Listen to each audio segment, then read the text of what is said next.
Assalamualaikum warahmatullahi wabarakatuh. Bismillahirrahmanirrahim. Alhamdulillahirabbil alamin. Wassalatu wassalamu ala rasulil karim sayyidina wa maulana Muhammadin wa ala alihi wa ashabihi ajma'in. Amma ba'd. Kaum muslimin wal muslimat rahimakumullah. Jumpa kembali dalam ngaji syarah sofistik kitab Jurumiyah. Dan pada jalsah yang sekarang ini akan kami jelaskan mengenai ciri-ciri isim alamatul ismi yang akan disampaikan oleh Syekh Ibrahim dalam bahasa Arab, dan nanti akan saya jelaskan dan terjemahkan dalam bahasa Indonesia. Wa ila Syekh Ibrahim Abdul Karim, falyatafaddal mashkura. A'udzu billahi minasyaitonir rajim. Bismillahirrahmanirrahim. وبه نستعين والصلاة والسلام على أشرف المرسلين سيدنا محمد صلى الله عليه وعلى آله وصحبه أجمعين. أيها الأحبة في الله، السلام عليكم ورحمة الله تعالى وبركاته.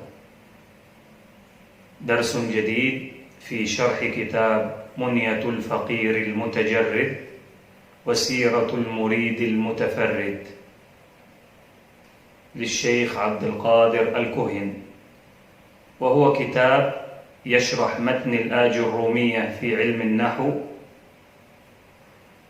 لابن داود الصنهاجي، لكن بطريقة صوفية، يعني يربط بين علم النحو وعلم الصرف وعلم التصوف. نبدأ أولا بقراءة المتن، واليوم نتكلم عن علامات الاسم. يقول المصنف رحمه الله: فالاسم يعرف بالخفض والتنوين ودخول الألف واللام. علامات الاسم كما أوردها المصنف هي الخفض والتنوين ودخول الألف واللام. نبدأ أولا بالخفض. الخفض معناه النزول والانكسار، والاسم في علم النحو يعرف بالخفض أو ما يسمى بالجر. أما عند أهل التصوف فالإشارة في الخفض إلى انكسار النفس وتذللها لله سبحانه وتعالى. فإذا كان الخفض علامة من علامات الاسم، كذلك الخفض علامة من علامة المتصوف الحق، فهو دائما وأبدا منخفض، يعني متذلل ومنكسر، كما كان سيد الأولين والآخرين صلى الله عليه وسلم جل نظره إلى الأرض، دائما وأبدا يمشي بين الناس بالخفض وبالتواضع، لا يتعالى عليهم ولا يتكبر. فالذي يقابل الاسم في علم النحو هو الإنسان، فإذا كان الاسم يعرف بالخفض والجر، كذلك الإنسان الواصل إلى الله سبحانه وتعالى يعرف بالخفض وهو التذلل، والجر وهو الانكسار إلى الله سبحانه وتعالى في خلقه، لا يتعالى على أحد ولا يتكبر على أحد مهما أعطاه الله سبحانه وتعالى من النعم. لذلك قال أحد الصالحين: تذلل لمن تهوى فليس الهوى سهل، إذا رضي المحبوب صح لك الوصل. يعني إذا أردت أن تصل إلى الله سبحانه وتعالى فاعلم أن الطريق إلى الله ليس سهلا، لأنه يقوم على الخفض والتذلل لمن نحب، وهذا شيء صعب على النفس، لأنها لا تريد التذلل، هي تريد دائما وأبدا العلو وأن تسمو إلى أعلى بنفسها، ليس بالله سبحانه وتعالى وإنما بنفسها. فهذه هي العلامة الأولى من علامات الاسم وهي الخفض. ثم العلامة الثانية وهي التنوين. والتنوين عند أهل النحو أقسام، منه تنوين التمكين، وتنوين التنكير، وتنوين المقابلة، وتنوين العوض. ولكل نوع معناه في علم النحو. لكن ما معنى هذه الأنواع للتنوين في علم التصوف؟ قال المؤلف رحمه الله: النوع الأول من التنوين هو تنوين التمكين، ومعناه في التصوف إشارة إلى تمكين المريد حب شيخه في قلبه. يعني يتمكن حب الشيخ في قلب المريد، لأن الشيخ ركن من أركان الطريق إلى الله سبحانه وتعالى. لا يصل الإنسان إلى ربه بنفسه، وإنما لا بد من مرشد له شروط خاصة، أهمها أنه يكون على قدم رسول الله صلى الله عليه وسلم وعلى سنته وعلى شريعته. وقالوا أن الشيخ أو المرشد في هذا الزمان كالكبريت الأحمر، وهو نوع نادر من المعادن عز وجوده. كذلك الشيخ المرشد الحق نادر الوجود، فإذا وجدته لا بد أن يتمكن في قلبك تمكن التنوين من الاسم. والنوع الثاني هو تنوين التنكير. وقالوا التنكير عند أهل التصوف أن يتنكر الإنسان للخلق فلا يتعلق بهم ولا يلتفت إليهم.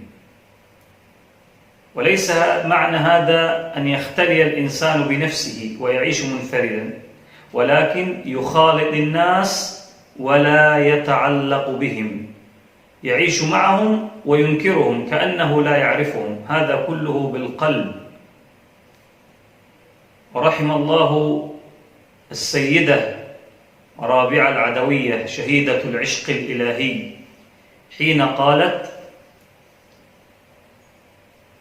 ولقد جعلتك في الفؤاد محدثي، وأبحت جسمي من أراد جلوسي، فالجسم مني للجليس مؤانس، وحبيب قلبي في الفؤاد أنيسي.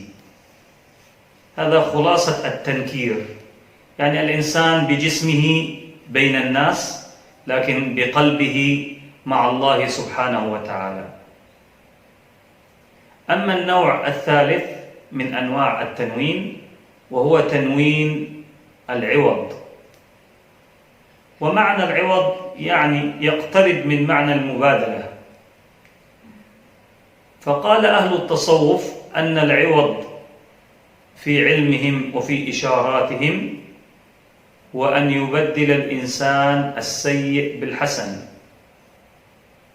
فيعوض بدلا من الغرور والكبر بالتواضع والتذلل، ويبدل الكراهية والبغضاء بالمحبة لخلق الله سبحانه وتعالى، ويقابل أو يبدل كل صفة قبيحة بالصفة الحسنة بدلا وعوضا عنها. هذا معنى العوض. وأخيرا تنوين المقابلة، فقالوا رضي الله عنهم وأرضاهم في معنى المقابلة أن يقابل العبد عز الربوبية بذل العبودية. يعني الله سبحانه وتعالى عزيز في شأنه وفي ملكه وفي ملكوته، لذلك لا بد أن يقابل العبد عز ربه سبحانه وتعالى بالذل وبالتذلل. لا بد أن يكون الصوفي غنيا بالله سبحانه وتعالى عن خلقه. نكتفي بهذا القدر، والسلام عليكم ورحمة الله تعالى وبركاته. Alamatul ismi fal ismu yu'rafu bil khafdi wat tanwini wa dukhulil alif wal lam.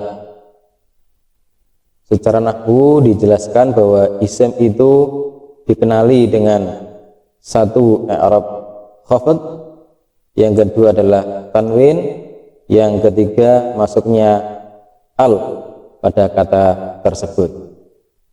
Nah, secara sofistik dapat dijelaskan bahwa isim, seperti pada jalsah yang lalu sudah dijelaskan bahwa isim itu adalah Allah, al-ismu huwallah, yang kalau disebut oleh seorang mukmin atau seorang mukmin itu mendengar kata Allah itu disebut, maka bergetarlah hatinya. Seperti dalam firman Allah, innamal mu'minuna allazina idza dzukirallahu wajilat qulubuhum. Orang mukmin sejati itu adalah orang yang ketika dia mendengar nama Allah disebut atau dia sendiri yang menyebut nama Allah, maka bergetarlah hatinya. Untuk sampai kepada makam yang demikian, maka orang perlu berupaya untuk menampilkan beberapa syarat atau ciri untuk bisa mengenal Allah yang sejati. Yang pertama adalah al-khafd, yaitu seorang mukmin harus menyatakan bahwa dirinya itu hina, lemah, rendah di hadapan Allah Subhanahu wa ta'ala.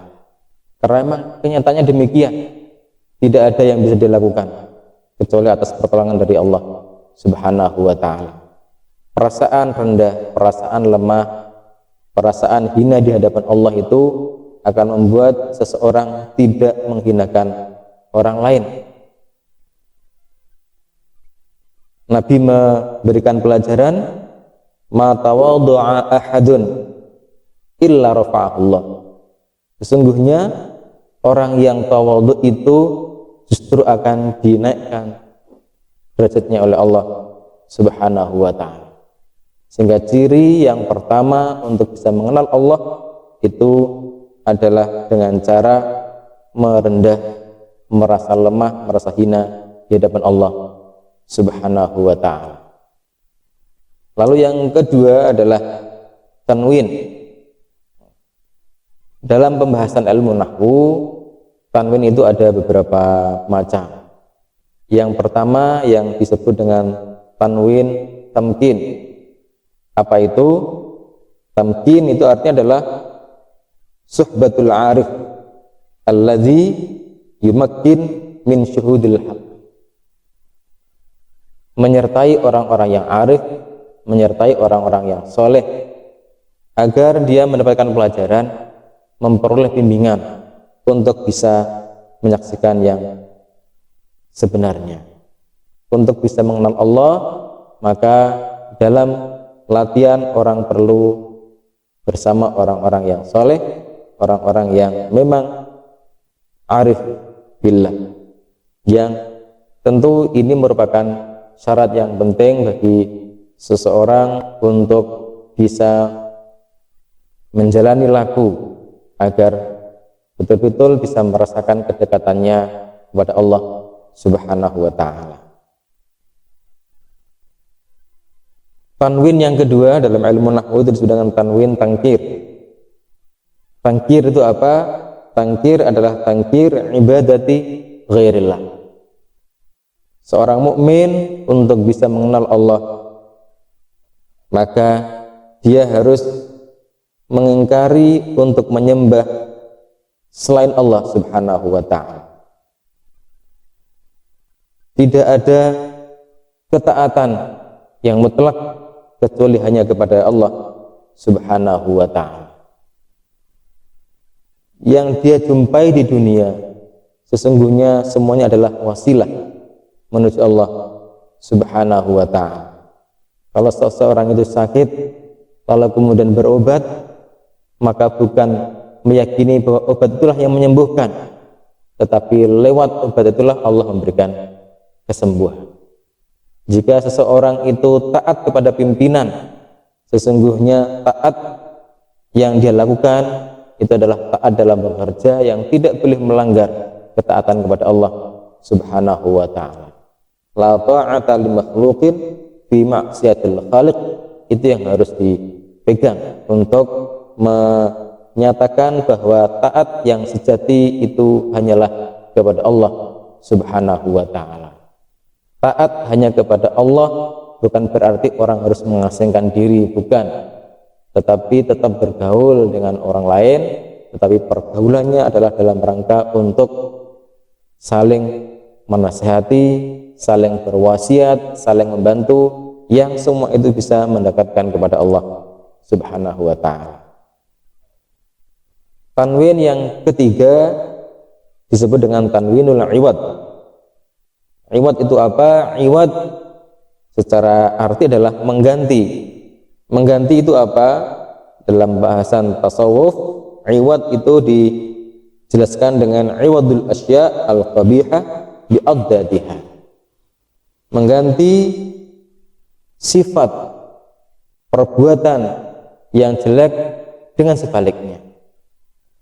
Orang itu punya kecenderungan sombong jika dia memiliki sesuatu, tetapi kecenderungan sombong itu harus diganti dengan ketawaduan, karena tidak ada yang bisa disombongkan. Semua yang kita miliki itu semata-mata adalah pemberian dari Allah Subhanahu wa ta'ala. Apa yang bisa kita lakukan sesungguhnya adalah karena pertolongan dari Allah Subhanahu wa ta'ala. Maka kecenderungan untuk sombong harus diganti dengan tawadhu untuk bisa mendekatkan atau untuk bisa mengenal Allah Subhanahu wa ta'ala. Orang yang punya kekayaan itu juga cenderung sombong karena dia punya kekayaan yang melebihi orang lain. Sombong bahkan merasa bahwa kaya adalah hasil upayanya, lupa bahwa itu adalah pemberian dari Allah Subhanahu wa ta'ala. Dia bisa bekerja, berusaha, berhasil semata-mata hanyalah karena pertolongan dari Allah Subhanahu wa ta'ala.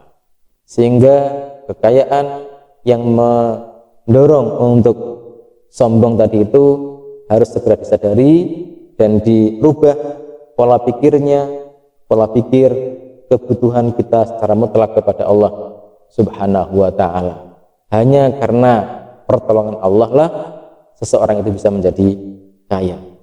Sehingga tanwin al-iwad, yakni orang yang ingin bisa mengenal Allah yang sesungguhnya, maka dia harus mengganti sifat dan tindakan yang jelek dengan sifat dan tindakan yang baik. Tanwin berikutnya adalah tanwin muqabalah. Muqabalah itu apa? Muqabalah adalah menghadapkan kelemahan diri sebagai manusia menghadap kepada Allah yang maha mutlak. Kelemahan yang kita miliki kita sandingkan dengan kekuatan Allah yang maha mutlak. Kalau Allah itu maha kuasa, maka kita sandingkan kemahakuasaan Allah dengan serba kelemahan kita. Kalau Allah itu maha kaya, maka kita sandingkan dengan sifat kita yang serba miskin, sehingga muncul rasa butuh kita kepada Allah Subhanahu wa ta'ala. La haula wala quwwata illa billahil aliyyil azim. Itu adalah terjemahan yang pas dari tanwin muqabalah. Kita menyadari sepenuhnya bahwa kita ini adalah hamba yang lemah dan Allah lah yang maha kuat.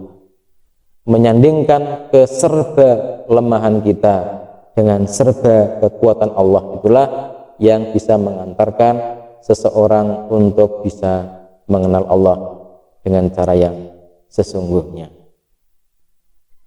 Tanwin muqabalah, yakni menghadapkan bahwa kita ini adalah makhluk yang serba lemah menghadap kepada Allah yang sebaliknya.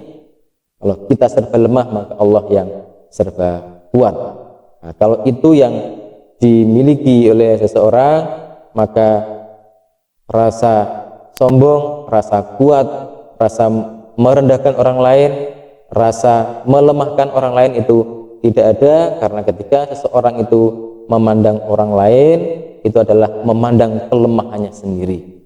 Ketika melihat orang lain itu menurut umum itu tidak baik, maka orang yang meniti jalan menuju Allah itu harus segera meletakkan dirinya sendiri bahwa belum tentu kalau saya sekarang ini bisa berbuat baik lalu bisa terus baik, sehingga kemudian segera minta kepada Allah, mohon kepada Allah agar kebaikan yang sudah dia lakukan itu tetap bisa dipertahankan dengan pertolongan Allah Subhanahu wa ta'ala. Kemudian berharap, berdoa kepada Allah dijauhkan dari kejelekan yang dia lihat. Nah, itulah di antara beberapa tanda yang bisa kita gunakan untuk mengenal isim, yaitu Allah Subhanahu wa ta'ala. Ciri yang ketiga yang disebut oleh kitab Jurumiyah adalah dukhulul alifi wal lam. Apa itu? Kalau orang sudah khafat sikapnya, sudah tanwin, tamkin, tanwin tangkir, tanwinul iwad dan tanwin muqabalah itu dia lalui, maka yang terakhir adalah dukhulul alif wal lam. Allah akan memasukkan atau memberikan ma'unah kepada orang tersebut sehingga dia bisa menapaki marhalah musyahadah, marhalah kasyaf, marhalah syuhud wal ayan, yakni menyaksikan betul-betul, merasakan betul-betul akan kekuasaan Allah Subhanahu wa ta'ala, sehingga marhalah atau maqam kasyaf, maqam musyahadah itu bukanlah suatu maqam yang tiba-tiba dimiliki oleh orang, tidak, tetapi harus melalui laku yang tadi disebutkan agar membuat dia itu betul-betul sampai kepada maqam syahadah, maqam syuhud wal ayan kepada Allah Subhanahu wa ta'ala. Semoga kita semuanya ini termasuk dalam golongan orang yang selalu berusaha meniti jalan